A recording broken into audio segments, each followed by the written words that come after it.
kotu ta yi fatali da karar da Abdul Jabbar Kabara ya shigar.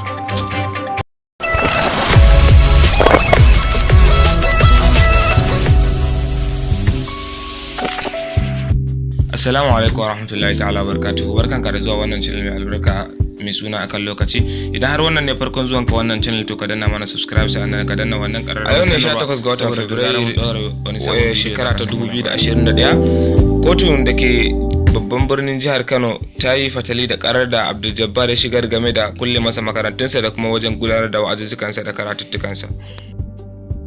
Sheikh Abdul Jabbar ya shigar da karar ne sakamakon kulle masa makarantu da kuma islamiyoyinsa da kuma masallatai inda yake gudanar da karatuttukansa a sakamakon yana furta wasu kalamai waɗanda ake tunanin za su iya kawo hargitsi a cikin wannan ƙarni da muke ciki a yanzu.